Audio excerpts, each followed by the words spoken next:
Fried chicken should be crisp on the outside and moist on the inside. And it can be made easily at home if you have the right tools. Cast iron skillet, a frying thermometer, a pair of tongs, a meat thermometer, instant read, very, very essential, and some buttermilk, flour, cornmeal, and some spices. I'll show you how to make the best fried chicken right in your own kitchen. Once a year, I have a fried chicken dinner at my house, and I do the chicken in batches. All the chicken, and these are small chickens called fryers, 2.5 to 3 pounds each, are cut up into 8 or 10 pieces each. And I soak them in ice water overnight in the refrigerator. And then I make the buttermilk marinade. And the chickens have to stay in the buttermilk for 4 hours minimum in the refrigerator.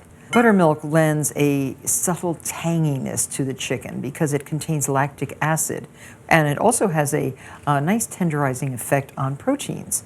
It also helps the chicken remain moist and juicy. So this is one chicken cut up. It's been soaked in salted ice water, and add to that 4 cups of buttermilk. You can also take good organic whole milk and add to 1 quart, you can add about 3 tablespoons of cider vinegar. Wait for a little while, and you have something resembling buttermilk.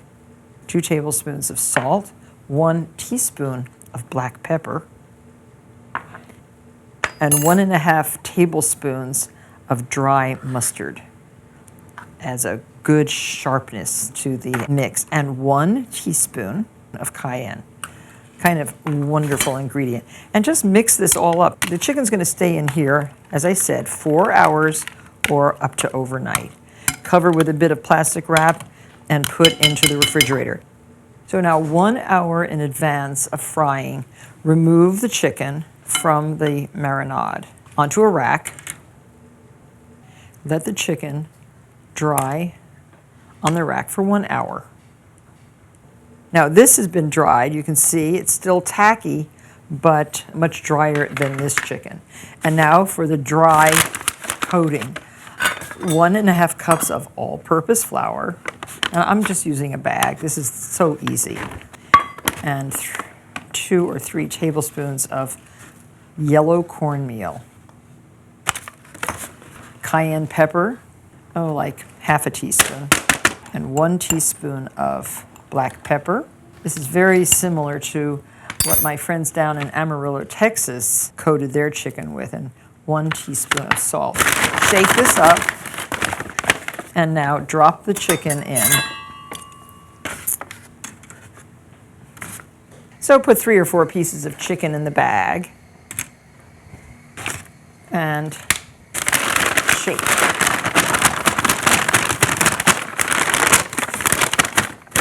Nicely coated.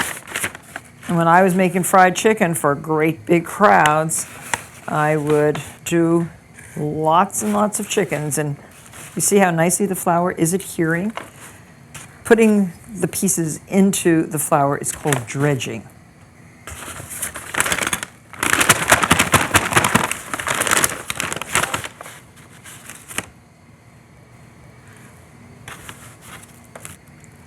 So even though the flour is sticking, the chicken's not wet.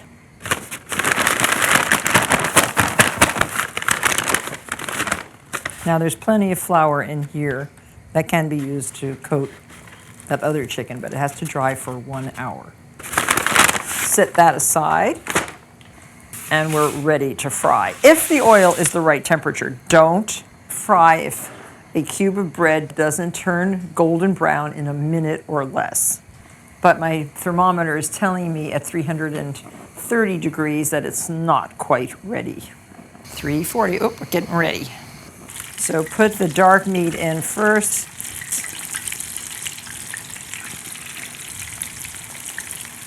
Wear covered shoes and an apron.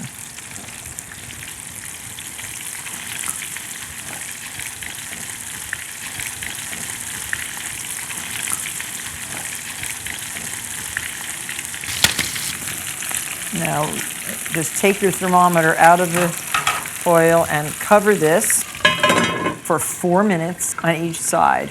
and really pay attention to the timing. This method of frying is called shallow frying. The best pan is this cast iron skillet with the cover. I love this pan, and it really does conduct the heat very, very nicely, and it holds the heat more effectively than other types of skillets. At tag sales, you can find these pans with the covers, and that's the best cast iron because it is already aged and has a beautiful patina.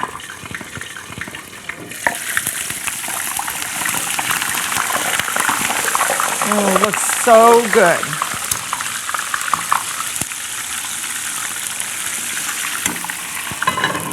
Looking good. Now here's some things to keep in mind when frying. If the oil is not hot enough, the food will absorb too much of the fat. But if the oil is too hot, the surface of the food will burn before it cooks on the inside. So keep the temperature pretty constant. Keep extra vegetable oil at room temperature nearby. And if the oil in the pot gets too hot, you can cool it down by adding some of this room temperature oil. Not cold oil, but room temperature. And the chicken pieces in the pan should not be touching. Thighs and legs should register 165 degrees, and white meat, the breast meat, should register 160 in the thickest part.